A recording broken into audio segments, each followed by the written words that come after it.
Hi, I'm Alane Freund, licensed marriage and family therapist in Northern California, and I'm on today with my dad and colleague, Dr. Joe Freund in Oklahoma. My dad is a retired physician and he's been doing a lot of research. And one of his gifts, in my opinion, is translating medical information into usable, understandable, and palatable information for everyone else. So I'm so glad you're here today, Dad. Thanks for joining me. Thank you. Now, we've been talking a lot about tests. Test this, test everybody wants a test. Are there new tests coming out? And there have been some studies that you were telling me about, and I was hoping that you would share that with us today. Okay, initially the big push for tests was when they test for the virus. That's the actual living virus where they would stick a probe up the nose and there weren't enough tests and all that. Recently, they've come out with an antibody test. When you get a virus or a bacteria or any infection, your body fights it and makes a protein called an antibody that kills the virus or the bacteria. These antibody tests are very valuable because if someone has had the COVID-19 virus, their body will have made antibodies to it. These antibodies will confer immunity. And that is the same thing you get when you take a vaccination or a shot, such as flu or measles, mumps, rubella, and all of that. Well, these tests are being put out by the dozens. As far as I know, only one company is approved by the CDC, and that's Cellex Company.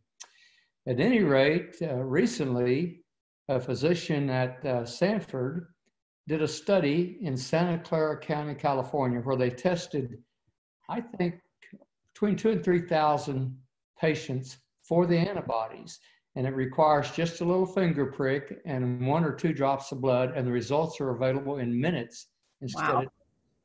In his study in Santa Clara, and this is pretty recent, the study was actually done the first part of April and reported more recently.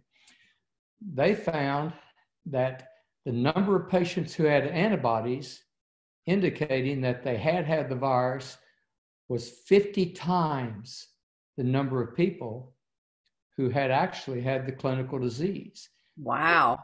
That's huge, right? Very huge. We've said, and I've said all along, there are lots of people who have had the virus with no symptoms.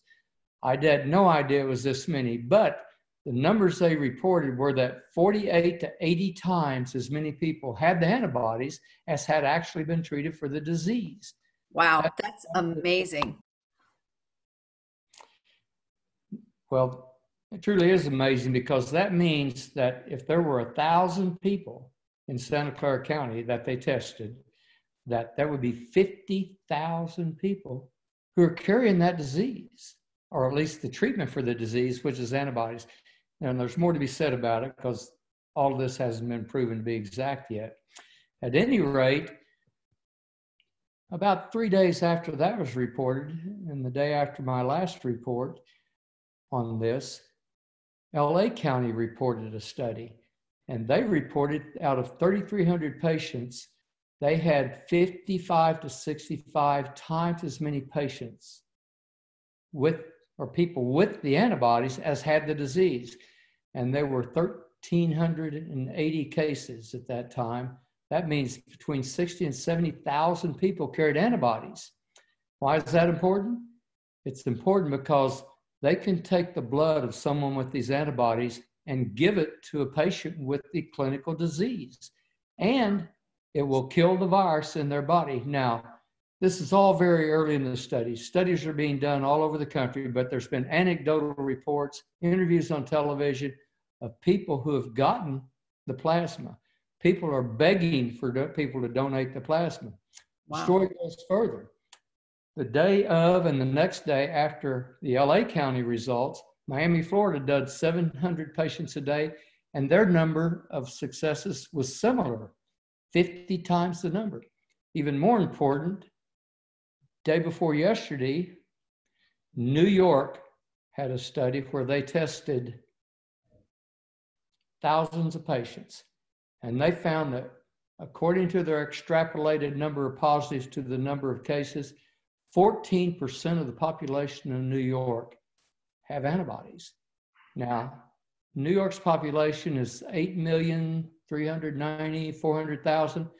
That means that in the state of New York, there are about, well, 14% of 8, there's what, 4 to 5 million people with antibodies. Now, when the tests all come in and these prove to be effective treatment, and I really believe it will be, there's been too many reports and too many interviews on television. Wow.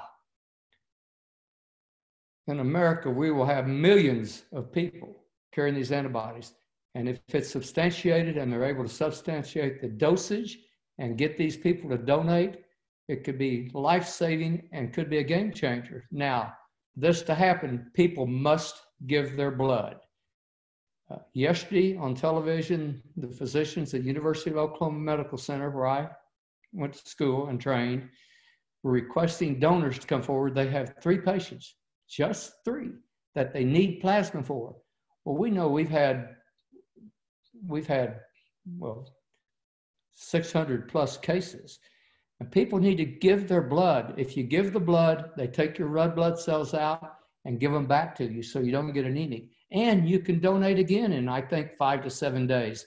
Not only that, many times one donor can treat 3 or 4 people. We have an access here that will just be a game changer. Not to mention the effects of the new drugs, which we really don't have time to go into it today. But if you or anyone you know has had the COVID or thinks they have, get the antibody test if you can. Call Stanford. They're doing tests all over the county or the state. And donate your blood. Not only do you probably cure some patients, excuse me, you can save some lives.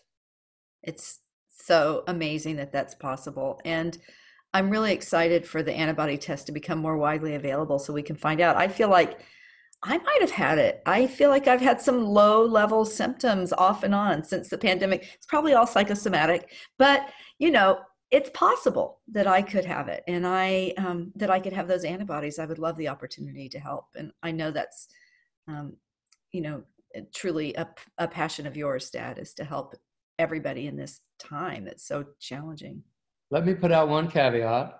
Okay. These are my opinions, and I think they're valid. I believe in them. I'm really excited, but it's not been proven with clinical studies that have been done properly. The case in Stanford, they did 30 cases of known positive and 30 cases of negative, and they had 100% results. So tests are looking good, but the powers that be are going to make it be proven in clinical studies. Yeah. So stay healthy. Give blood if you are positive. I mean, the thing is, I just want to say to our viewers that because of your research and your, you know, scientific background and medical background, you have pretty much predicted everything that's going to happen in this pandemic ahead of time.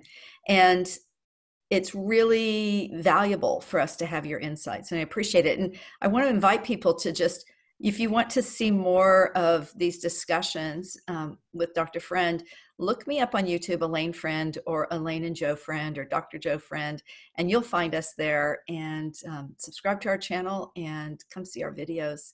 We're going to try to keep getting Dr. Joe Freund on YouTube as often as possible. If someone has a subject they'd like to be discussed, I'd be happy to. If I don't know the answer, I'll try to find it. So you can find Joe Freund and Alane Freund on Facebook, and you can put questions in there or in the comments section on the YouTube video. Thank you so much for joining us, and we'll be back. No worries. Be safe. Okay. Thanks, Dad. Bye. Goodbye.